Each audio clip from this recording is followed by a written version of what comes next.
My name is Eric Foley, and this is my Lab 9.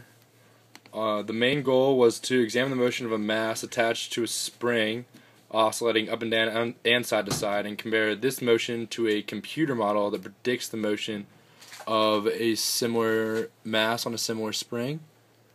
The video is right here, and I've tracked it in Tracker to get the data points. And then my main result was that the computer model shows that the data from the computer model is very similar and follows a very similar mass of the mass from the video.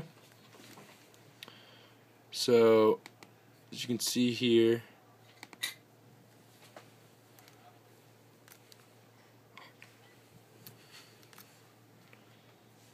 this video follows the motion of the actual ball and the computer model. The orange is the computer model and the blue is the actual ball. So they stayed very close together until towards the very end, where they started to separate a little bit. But that's understandable because very small changes in the initial conditions will make this happen.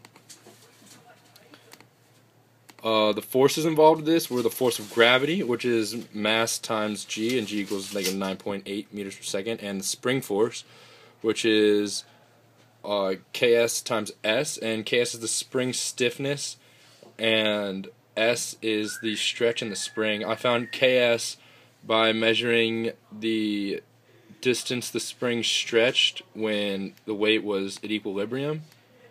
So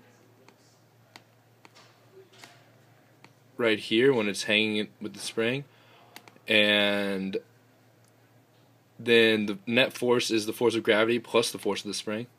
In my code I did this, or I implemented these forces. The force of gravity is seen right there with the vector 0, negative mass of the ball times g, 0, because it's in the negative y direction.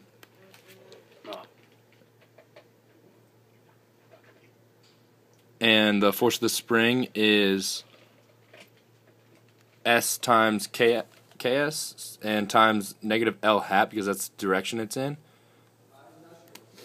Energy and work. The energies affecting the system are kinetic energy, which is mass times velocity, half of mass times velocity squared.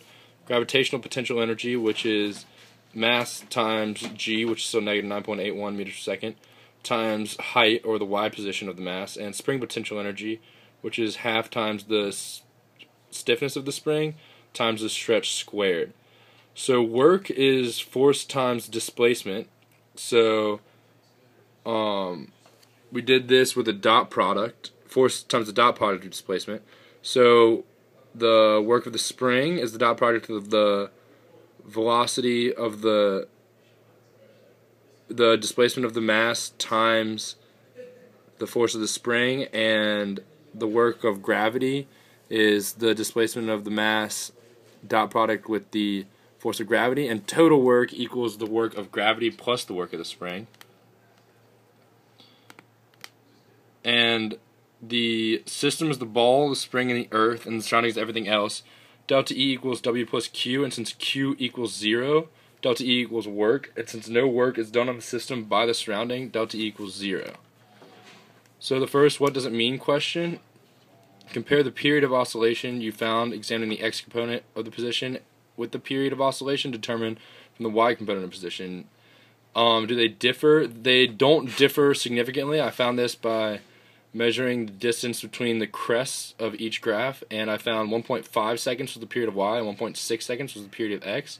And this can be explained by the equation t, which is period, is 2 pi times the square root of mass over the spring stiffness, and the period, or the mass and spring stiffness, are the same whether it's traveling in the x direction or the y direction, so t is going to be the same. The next what does it mean question: with my choice of system, determine the work done by the surroundings. And so in this graph, the green is the spring potential energy, and the red is the kinetic energy. And since I already determined that delta E equals 0, then kinetic energy plus potential energy has to equal 0. And the yellow line is the representation of delta E.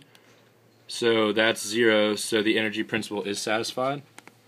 And the last what does it mean question, when defining the gravitational potential energy in my computer model, I made a choice of location, and then I changed that to where the mass is when it's at rest. And I found that the spring and gravitational potential energies do change because they are relative to that origin, but delta E is still true because work is 0 no matter where the origin is, and changing the origin doesn't change the fact that no work is being done on the system by the surroundings.